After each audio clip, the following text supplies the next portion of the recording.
ಒಂದು ಕಾಲದಲ್ಲಿ ಪ್ರಾಚೀನ ಕಾಡಿನ ಹೃದಯಭಾಗದಲ್ಲಿ ವೈವಿಧ್ಯಮಯ ಜೀವಿಗಳ ಗದ್ದಲದ ಸಮುದಾಯವಿತ್ತು.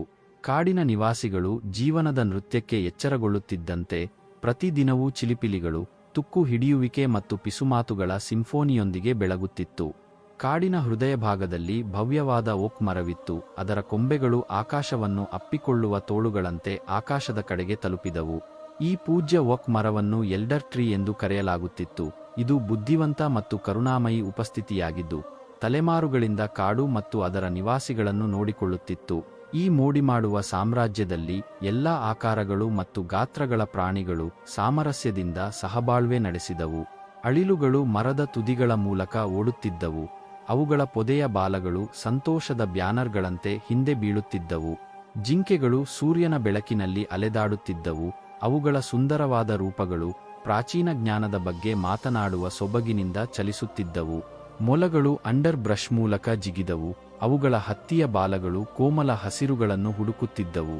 ಆದರೆ ಕಾಡಿನಲ್ಲಿ ಎಲ್ಲವೂ ಶಾಂತಿಯುತವಾಗಿರಲಿಲ್ಲ. ದಿಗಂತದ ಮೇಲೆ ಒಂದು ನೆರಳು ಕಾಣಿಸಿಕೊಂಡಿತು. ಒಂದು ಕಾಲದಲ್ಲಿ ರೋಮಾಂಚಕ ಭೂದೃಶ್ಯದ ಮೇಲೆ ಮಸುಕಾದಿತ್ತು. ಜೀವಿಗಳು ತಮ್ಮ ಮನೆಯನ್ನು ಅತಿಕ್ರಮಿಸುವ ದೊಡ್ಡ ಕತ್ತಲೆಯ ಬಗ್ಗೆ ಪಿಸುಗುಟ್ಟಿದವು. ಅದು ಕಾಡನ್ನು ಸಂಪೂರ್ಣವಾಗಿ ನುಂಗುವ ಬೆದರಿಕೆ ಹಾಕಿತು. ಆಗ ಹಿರಿಯ ಮರವು ಮಾತನಾಡಿತು. ಅದರ ಧ್ವನಿ ಮೃದುವಾದ ಗೊಣಗಾಟವಾಗಿತ್ತು. ಅದು ಕಾಡಿನಾದ್ಯಂತ ಪ್ರತಿಧ್ವನಿಸಿತು.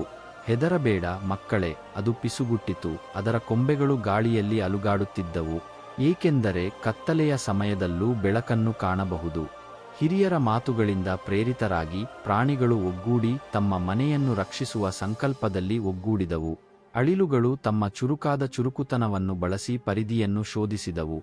ಅಪಾಯದ ಯಾವುದೇ ಚಿಹ್ನೆಗಳ ಬಗ್ಗೆ ಇತರರನ್ನು ಎಚ್ಚರಿಸಿದವು. ಜಿಂಕೆಗಳು ರಕ್ಷಕರಾಗಿ ನಿಂತವು. ಅವುಗಳ ಕೊಂಬುಗಳು ಅತಿಕ್ರಮಣ ನೆರಳುಗಳ ವಿರುದ್ಧ ಧಿಕ್ಕಾರದಿಂದ ಎತ್ತಿದವು. ಮತ್ತು ಮೊಲಗಳು ತಮ್ಮ ಮಿತಿಯಿಲ್ಲದ ಶಕ್ತಿಯೊಂದಿಗೆ ಮುಂಬರುವ ಚಂಡಮಾರುತದ ವಿರುದ್ಧ ಕಾಡನ್ನು ಬಲಪಡಿಸಲು ದಣಿವರಿಯದೆ ಕೆಲಸ